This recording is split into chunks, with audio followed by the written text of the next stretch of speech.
News Kannada ವಾಹಿನಿಗೆ ಸ್ವಾಗತ. ಸಕಲೇಶಪುರ ತಾಲೂಕಿನ ಎಡೆಕುಮರಿ ಬಳಿ ರೈಲ್ವೆ ಹಳಿ ಮೇಲೆ ಭೂಕುಸಿತ ನಂತರ ರೈಲ್ವೆ ಹಳಿ ದುರಸ್ತಿ ಕಾರ್ಯ ಸಂಪೂರ್ಣವಾಗಿದ್ದು ಇಂದಿನಿಂದ ಪ್ಯಾಸೆಂಜರ್ ರೈಲು ಸಂಚಾರ ಆರಂಭವಾಗಿದೆ. ಇಂದು ಯಶವಂತಪುರ ಮಂಗಳೂರು ಗೊಮ್ಮಟೇಶ್ವರ ಎಕ್ಸ್‌ಪ್ರೆಸ್ ರೈಲು ಸಂಚಾರ ಆರಂಭವಾಗಿದೆ.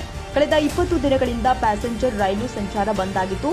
2 ದಿನಗಳ ಹಿಂದೆ ಗೂಡ್ಸ್ ರೈಲು ಓಡಿಸಿ ರೈಲ್ವೆ ಹಳಿ ಪರೀಕ್ಷೆ ಮಾಡಿದ್ದ ರೈಲ್ವೆ ಇಲಾಖೆಯಿಂದ ಇದೀಗ ರೈಲ್ವೆ ಹಳಿ ದುರಸ್ತಿ ಕಾರ್ಯ ಪೂರ್ಣಗೊಂಡ ಹಿನ್ನೆಲೆ ಪ್ಯಾಸೆಂಜರ್ ರೈಲು ಓಡಾಟ ಆರಂಭವಾಗಿದೆ. ತಾಜಾ ಸುದ್ದಿಗಾಗಿ ಎಂಟಿವಿ ನ್ಯೂಸ್ 24x7ಗೆ ಸಬ್ಸ್ಕ್ರೈಬ್ ಮಾಡಿ ಮತ್ತು ಬೆಲ್ ಐಕಾನ್ ಅನ್ನು ಒತ್ತಿ. ತಪ್ಪದೇ ಲಿಂಕ್ ಶೇರ್ ಮಾಡಿ.